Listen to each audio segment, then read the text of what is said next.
all across America and around the world. This is Veterans Radio. This is Veterans Radio. Welcome to Veterans Radio. I am Jim Fausone. I'm the officer of the deck today. We've got some great programs for you. I think you'll find very interesting.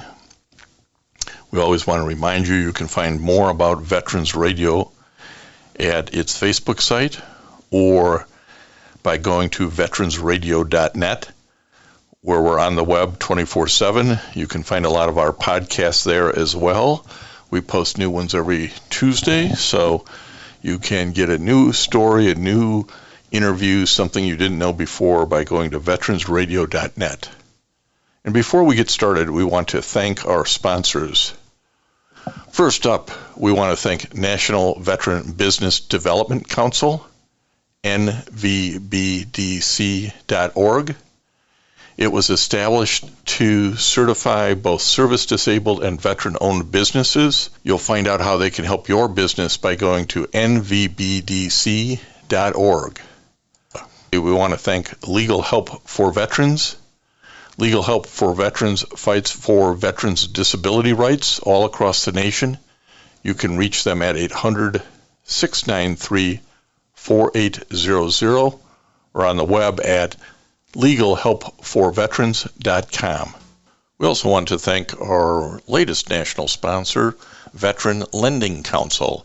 It is a community dedicated to educating lenders, realtors, and veterans on the VA Home Loan Benefit Program.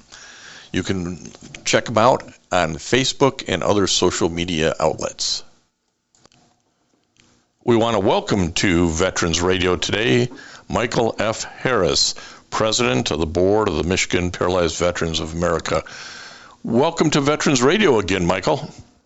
Well, thank you, Jim, for having me on, and just want to thank you guys for having this, what is it, a weekly program? It is weekly, and it's been going on for 19 years. So by hook and by crook, Del Throneberry and I find somebody to talk to every week and get the word out. No, that's important that veteran issues, unless you have programs like this, sometimes they tend to be on the back burner, so it's important that programs like this exist. Well, you can appreciate it. You were in the Marine Corps in 1975 to 1979. You got out, and unfortunately, you about 7 years later or so, had a vehicle accident that left you paralyzed, and that changed the course of your life, certainly just as the Marine Corps did. And you now find yourself involved with the Michigan PVA for how many years is it now, Mike? I started in January of '96. It's hard to believe it's 22 years now. No, longer than that. It is longer than that. 20-some years, 5 maybe. Yeah. Well, you've been intimately involved with keeping PVA rolling forward, both at times as its executive director, a lot of time spent as its government relations director, and now as president of its board. So we wanted to get you on to talk a little bit. Let's start with the basics for folks who don't know.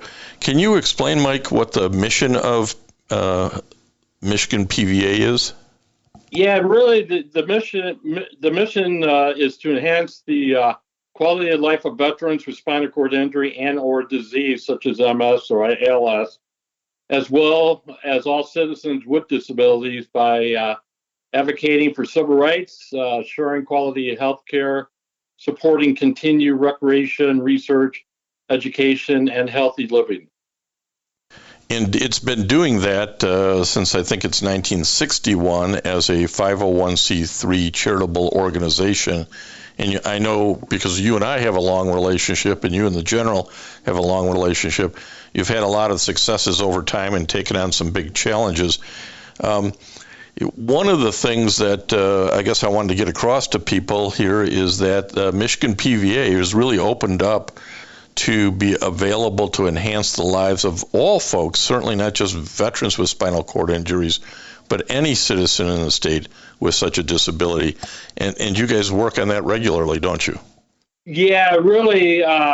I always try to remind people that what benefits our members, because our members all depended on wheelchair for mobility purposes, and so what benefits us benefits all citizens in Michigan also. So we try to get that point across that it's a win-win for everyone involved. And when you look at the history of PVA, we were founded after World War II, where 2,500 veterans came back with spinal cord injury.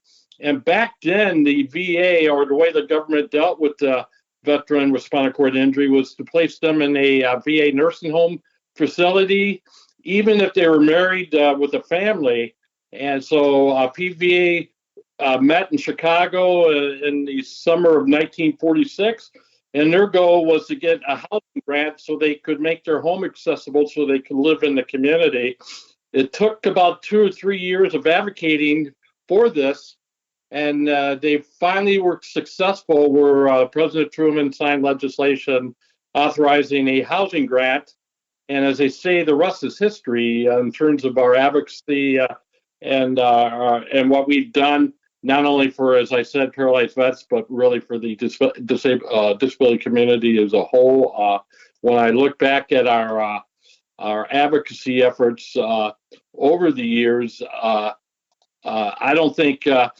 think that's really what separates us from the other veteran service organizations, is because of our advocacy.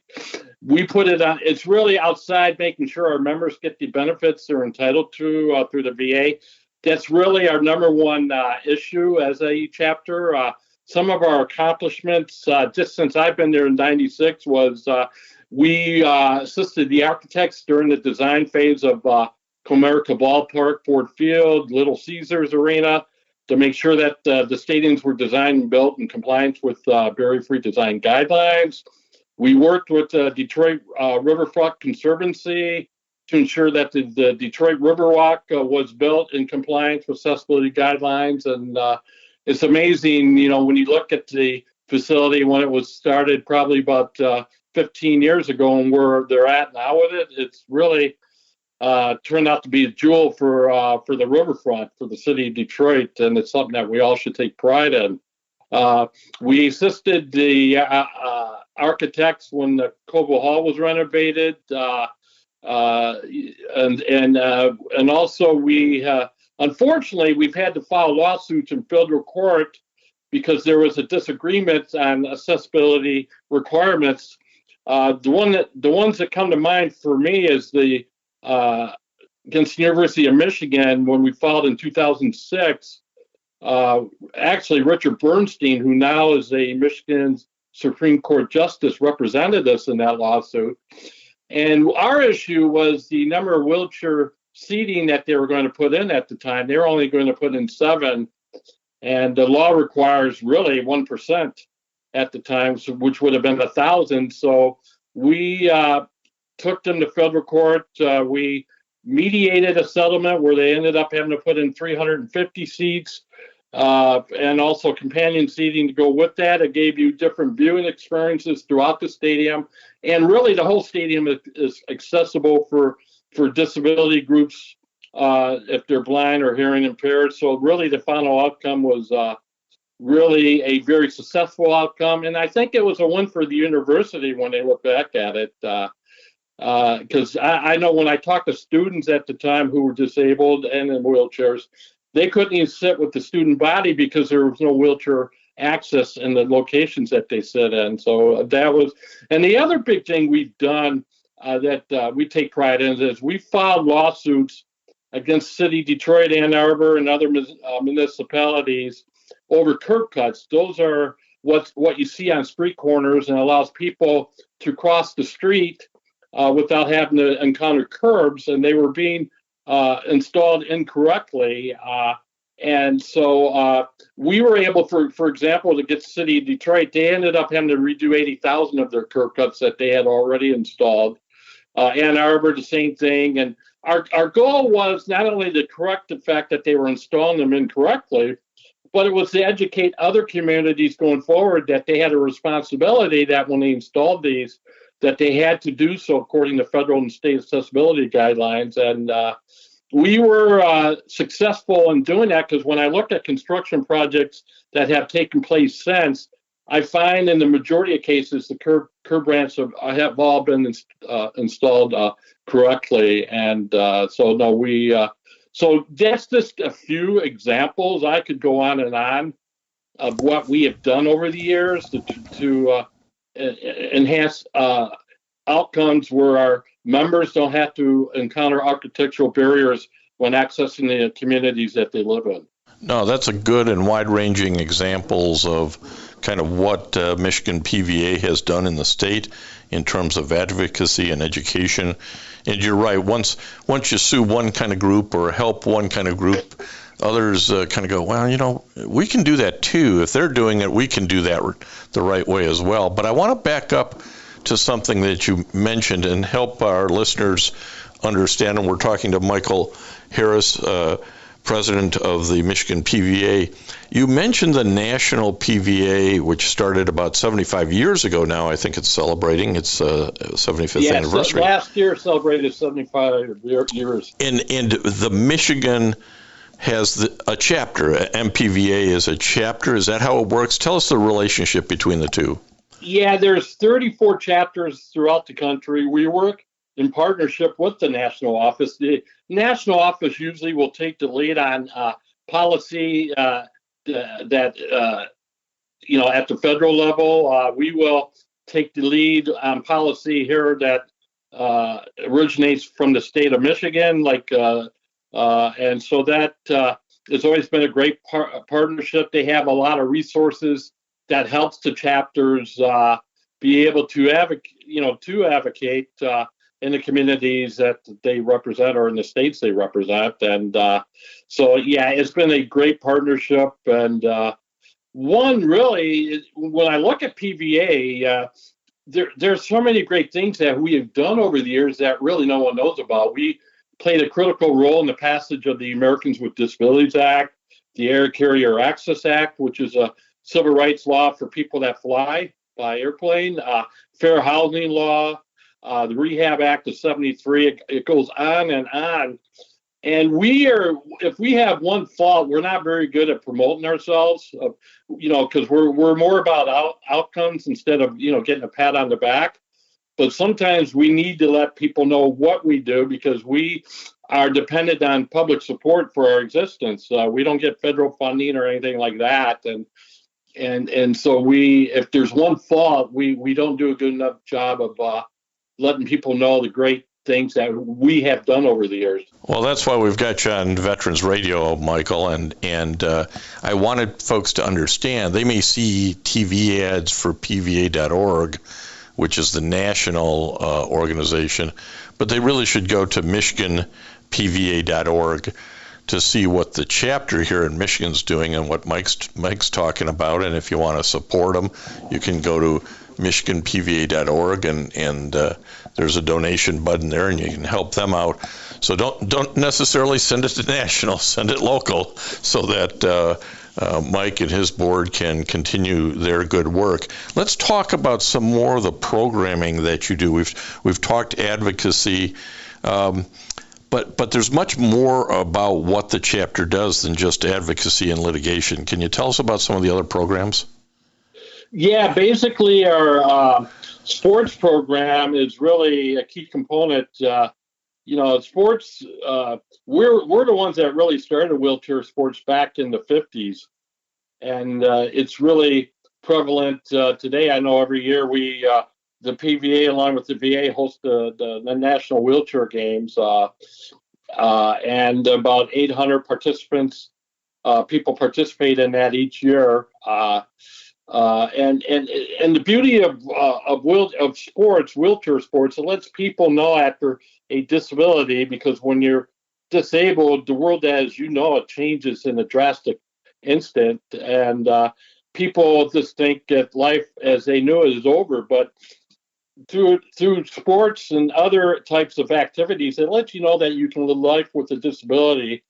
And you can live a very successful life. You just have to define success maybe differently. But we have found through sports that our members claim their identity again, And so we're very proactive when we support sporting events. We support the Detroit Free Press Marathon every year, which is the hand cycle division.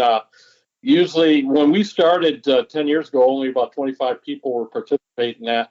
That's up to 50 people now, and half those participants are veterans that were injured either in Iraq or Afghanistan, so we take pride in that fact. In fact, a couple of years ago, a guy did the 26-mile course in 1 hour and 5 minutes. That just blows my mind. Wow, Yeah, it's just incredible how elite these athletes are. And, we also, if I could give a little plug, we're putting on an event in June, on June 24th at the Motor City Casino. It's called Athletes with Disabilities Hall of Fame. And we're partnering with REM Rehab Institute of Michigan. And what we do is recognize elite disabled athletes that have excelled over the years.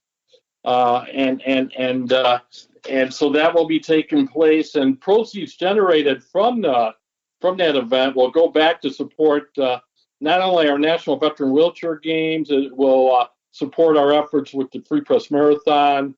It will support Michigan Wheeling Team 457, which is really PVA members created this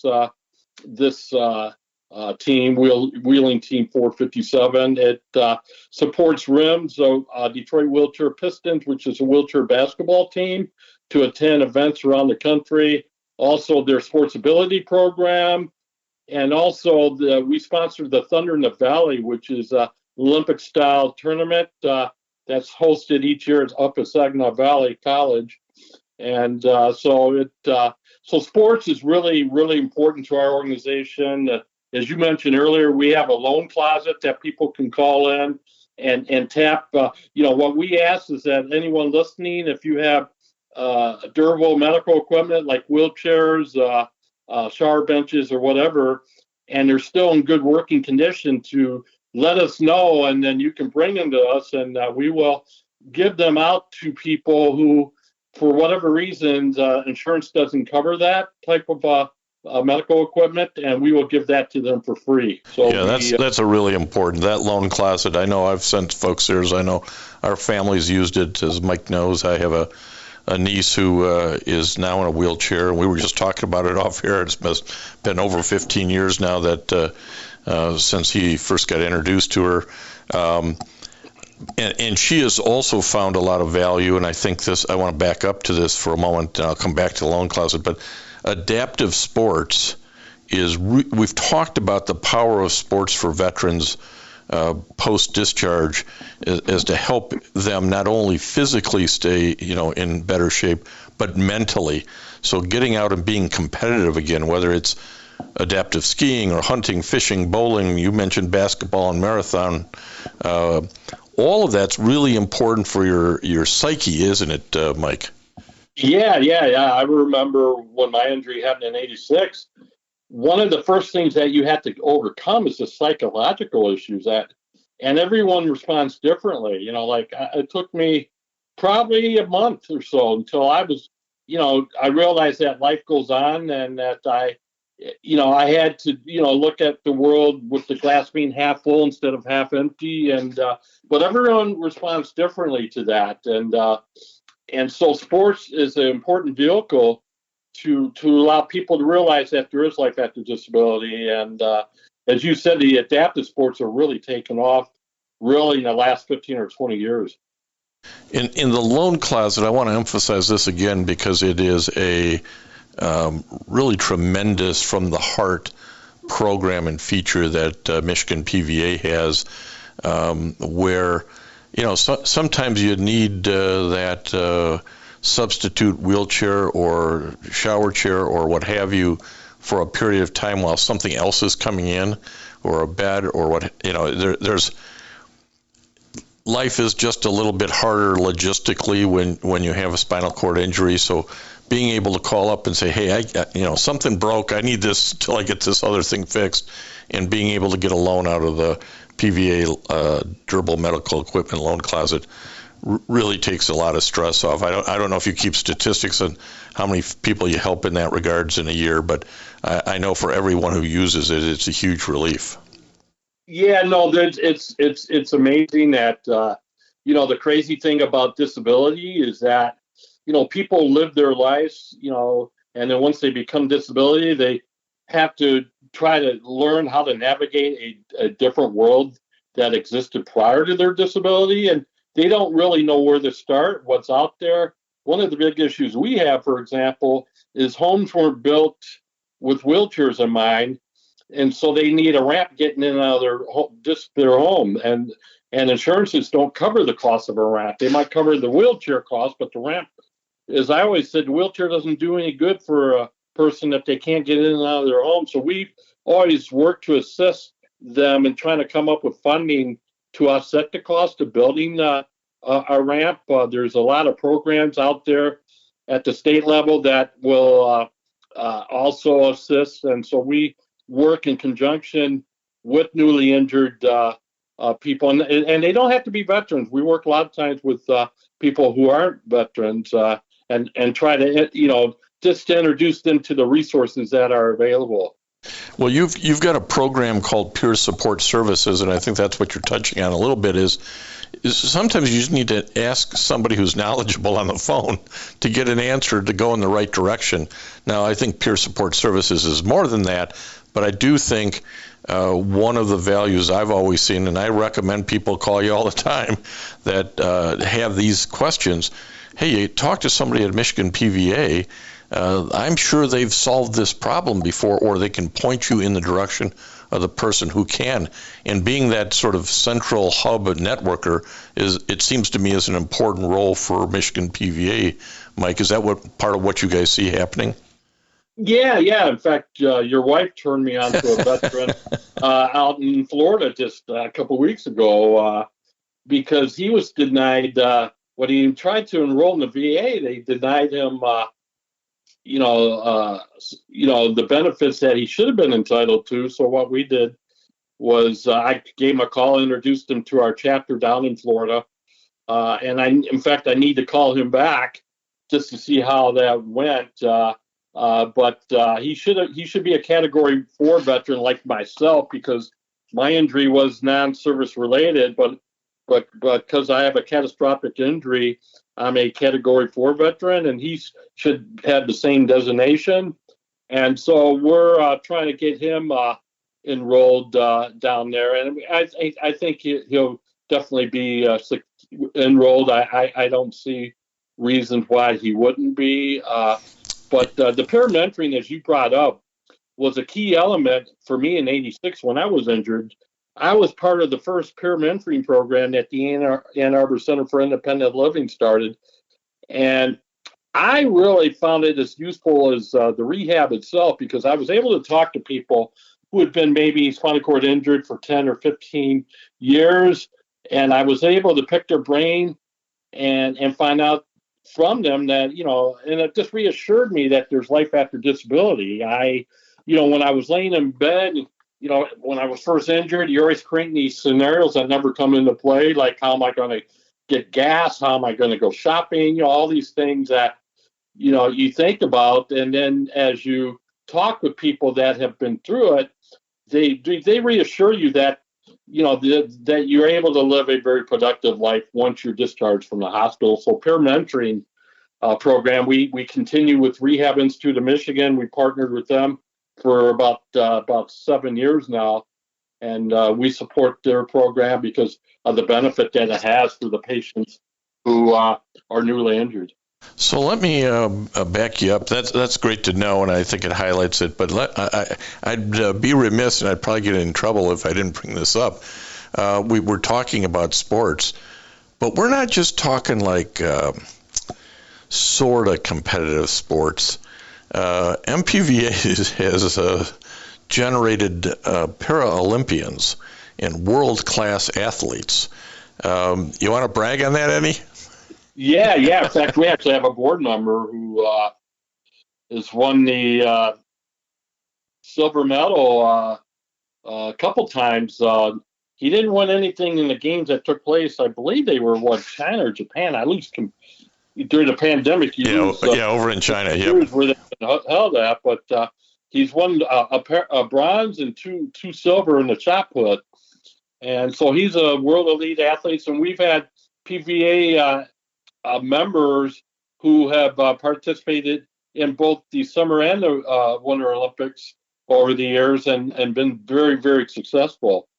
Like I said, I didn't want to get in trouble for leaving Scott out of it, so we better make sure that we acknowledge we got world-class athletes here in the state of Michigan who are actively involved with Michigan PVA.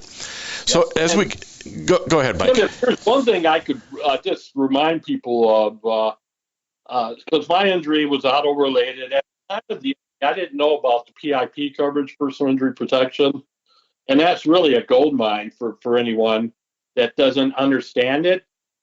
Because the cost of my injury over the years has been close to $2 million, and that's all been covered by Michigan No Fault. And as you know, there have been changes made to that. In 2019, Governor Whitmer signed legislation that made major and radical changes, in our opinion, to the detriment of the program.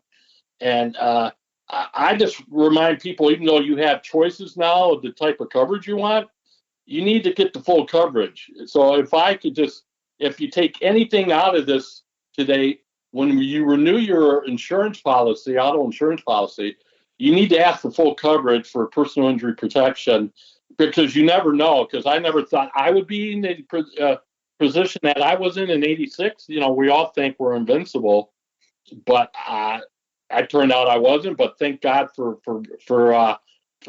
Michigan No Fault. And this ties right into the advocacy work that Michigan PVA does here in the state, thinking about those who are with spinal cord injuries and otherwise disabled, so that their voice gets heard.